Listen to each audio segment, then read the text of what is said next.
Terima kasih masih di Kompas Malam bersama saya Mario Sarong.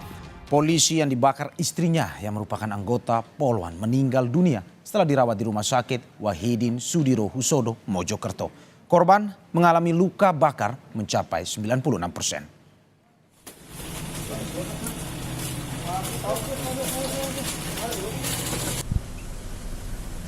Usai menjalani perawatan intensif sekitar 24 jam, korban Bribtu Rian dinyatakan meninggal dunia pada Minggu siang.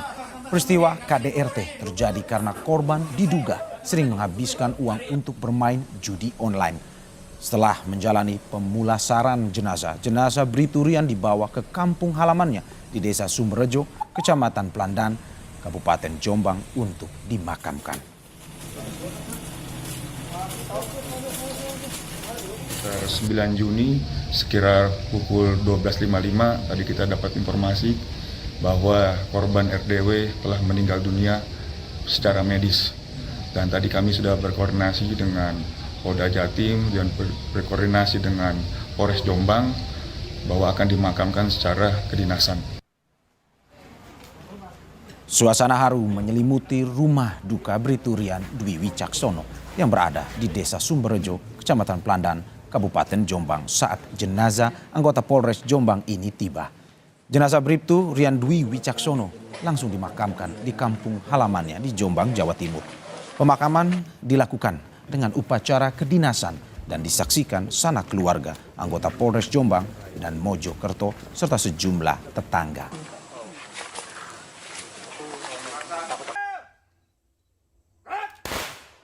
Kemarin masih dinas ya. Jadi sebelum kejadian masih dinas.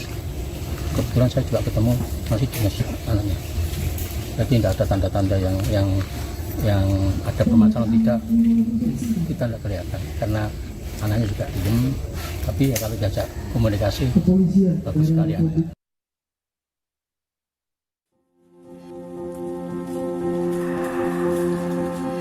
Anggota Polwan berpangkat Bribtu dari Polres Mojokerto Kota berinisial FN ditetapkan sebagai tersangka dalam kasus dugaan KDRT yang mengakibatkan hilangnya nyawa suami pelaku yang juga seorang anggota Polri. Tersangka menyiramkan bensin pada tubuh suaminya ketika terjadi cekcok persoalan rumah tangga saat korban pulang bekerja. Adanya percikan api dekat dengan tubuh korban menyebabkan korban menderita luka bakar hingga 90%. Pelaku sempat membawa suaminya ke rumah sakit dan meminta maaf, namun nyawa korban tak tertolong saat mendapat perawatan di RS Wahidin Sudirohusodo. Kabid Humas Polda Jawa Timur, Kombes Dirmanto bilang motif pelaku membakar suaminya karena korban sering menghabiskan uang belanja untuk bermain judi online. Motif daripada kejadian ini bahwa saudara almarhum ini, Bribtu Rian Dwi Nugroho ini sering menghabiskan uang belanja yang harusnya dipakai untuk membiayai hidup ketiga anaknya. Ini dipakai untuk, mohon maaf ini, main judi online. Soal statusnya kan sudah tersangka, ya. Nah, untuk konstruksi hukumnya kemana itu? Ya, sementara ini kita masih terapkan pasal KDRT, kekerasan dalam rumah tangga. Untuk mengusut tuntas kasus ini, polisi melibatkan psikiater dalam memeriksa psikologi pelaku. Karena kondisi pelaku, Polwan hingga kini masih trauma pasca kejadian. Misbahul Munir, Kompas TV, Surabaya, Jawa Timur. Membahas soal judi online yang menjadi latar belakang kasus pembakaran seorang anggota Polri oleh istrinya yang merupakan seorang Polwan. Kita sudah bersama dengan Ketua Harian Kompolnas, Beni Mamoto. Selamat malam, Pak Beni. Selamat malam. Pak, motif masalah ekonomi, tetapi diduga judi online jadi penyebabnya. Latar belakang kasus ini bagaimana Anda melihat polisi diduga terlibat judi online ini, Pak? Ya, memang sebelum ini ada beberapa kasus bunuh diri yang ternyata setelah diungkap latar belakangnya adalah judi online. Karena yang bersangkutan terlibat hutang kemana-mana, akhirnya tidak bisa mengembalikan, rasa malu, dan akhirnya keputusan bunuh diri. Ini terjadi di beberapa tempat, kemudian melibatkan oknum anggota Polri, bahkan oknum anggota angkatan lain juga ada. Nah, oleh sebab itu masalah ini harus dilihat sebagai masalah yang sangat serius. Pemerintah sendiri dalam hal ini, Bapak Menko Polhukam memimpin Satgas untuk penanganan masalah judi online ini. Karena dampaknya di masyarakat, dampaknya di keluarga-keluarga ini sangat serius karena apa? Banyak yang akhirnya mengambil keputusan mengakhiri hidupnya. Ini tentunya kalau tidak segera dilakukan upaya-upaya pencegahan, ini akan berdampak serius di masyarakat juga. Oke Pak Beni, kalau kita melihat sedikit istilah bahwa ini sedikit agak lebih miris. Kenapa? Karena polisi di satu sisi mendapatkan tugas untuk memberantas judi online ini. Tetapi pada saat ini diduga ada motif bahwa melakukan ini bermain juga judi online. Pada saat ini Pak, apakah mungkin saja ini tidak mengurangi kredibilitas dari Polri oleh masyarakat atau bagaimana Pak?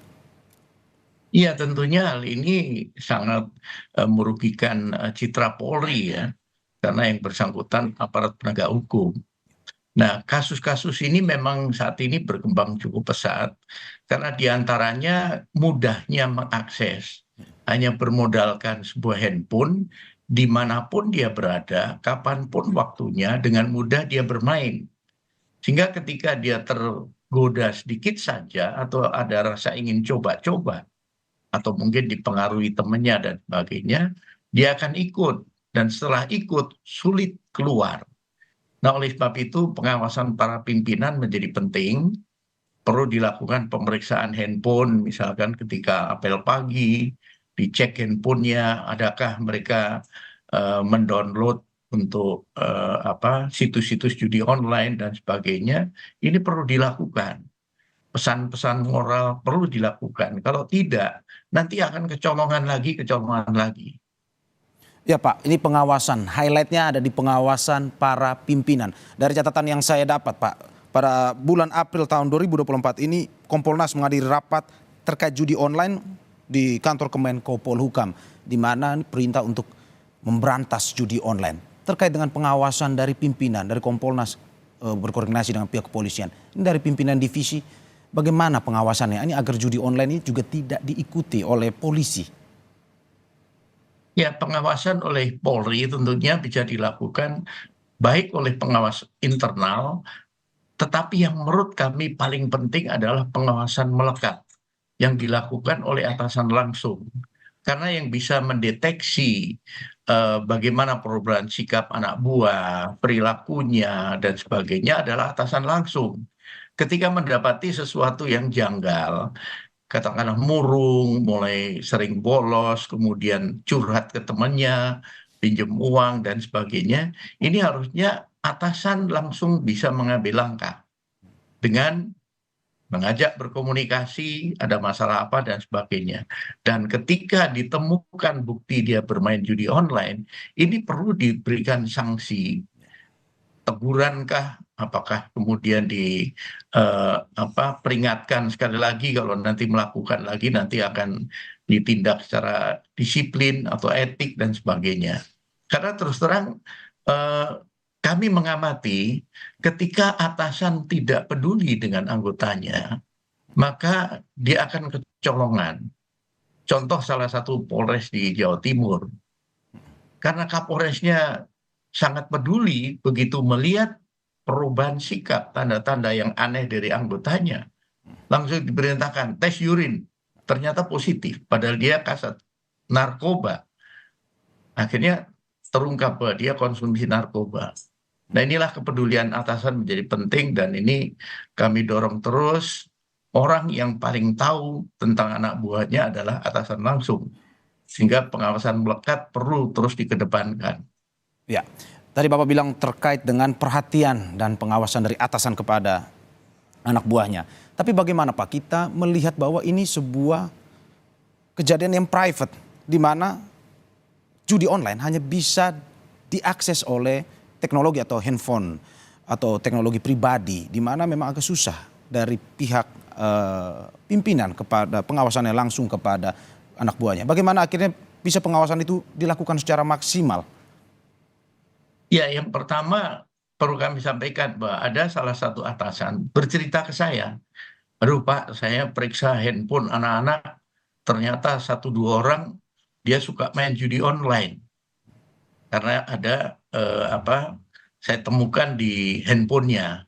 Nah ini kan bisa dilakukan, misalkan setiap pagi ketika apel pagi atau secara insidental atau pendadakan dilakukan pemeriksaan. Sehingga nanti terdeteksi lebih dini atau membuat yang bersangkutan kemudian tidak coba-coba ataupun kemudian tidak melakukan hal itu. Ini penting menurut kami. Ya Pak, dari cerita Anda tadi ada 1, 2 bawahan yang memang akhirnya ditemukan oleh atasannya terkait bahwa ini ada 1, 2 anggota yang bermain judi online itu. Kalau melihat Pak dari pihak kepolisian sendiri, apa sebenarnya alasan pada akhirnya pihak kepolisian juga jatuh dalam permainan judi online ini? Apakah mungkin ada motif ekonomi seperti kasus ini, ataukah mungkin ada motif lain yang membuat akhirnya polisi juga tergoda untuk ikut bermain dalam judi online ini? Ya, jadi ada beberapa yang temuan kami ya. Ada yang iseng, ada yang diajak temannya. Kemudian ada yang butuh uang, masalah ekonomi. Kemudian dia berpikir, berspekulasi karena pernah dengar dari temannya bahwa dia coba-coba bisa dapat, bisa menang dan sebagainya. Akhirnya yang bersangkutan langsung mencoba dan akhirnya tidak bisa keluar dari jeratan judi online. Sekali lagi, jadi pembinaan mental penting dilakukan, kerohanian penting dilakukan untuk mengingatkan anggota untuk tidak bermain hal-hal yang dilarang secara hukum. Sementara dia adalah penegak hukumnya. Ya, Pak, ini kita mungkin sedikit ke kasusnya ini terkait dengan kasus yang terjadi. Pasal yang disangkakan adalah KDRT. Apakah mungkin akan ada pendalaman terutama terkait dengan judi online ini atau bagaimana? Betul, jadi kami sudah meminta klarifikasi dan disampaikan bahwa saat ini proses beriringan ya, kasus untuk kode etiknya oleh Bitpropam jalan, kemudian untuk pidananya juga jalan, serta melibatkan psikolog untuk nanti memeriksa kondisi kejiwaan dari pelaku. Di samping itu juga pendalaman untuk nanti ketika istrinya sudah bisa didengar keterangannya, sejak kapan dia mendeteksi suaminya bermain judi online, kemudian adakah mungkin dia terlibat hutang di mana saja, sehingga si istri itu mengambil keputusan untuk melakukan tindakan yang fatal sekali. Apakah itu keputusasaan karena ditegur sudah tidak mempan, kemudian diingatkan juga tidak mempan, sehingga akhirnya memutuskan untuk sampai dengan dibakar. Ini masih dalam proses pendalaman, tentunya nanti kalau sudah selesai pasti akan diumumkan. Oke, Pak, ini kalau kita melihat apakah perlu tim khusus sebenarnya? Koordinasi antara Kompolnas dan juga kepolisian. Tim khusus untuk mengusut kasus ini, baik judi online maupun kasus KDRT-nya. Ya, kalau dalam hal ini kami dari Kompolnas tentunya dengan Irwasum, kemudian Kadif Propam melakukan supervisi untuk memantau proses penanganan ini agar sesuai dengan ketentuan, kemudian juga bisa didalami untuk menjadi bahan pembelajaran, bahan evaluasi, dan ini untuk nanti bisa menerbitkan petunjuk atau pengarahan kepada seluruh jajaran agar peristiwa ini tidak terulang lagi. Jadi termasuk kepedulian rekan-rekan kerja yang bersangkutan ketika mendengar bahwa dia sering pinjam uang dan sebagainya, atau mungkin tercetuk oleh dia bahwa dia main judi online, kepedulian teman-teman ini menjadi penting untuk menegur, mengingatkan, ataupun melaporkan ke atasannya dengan tujuan untuk kebaikan.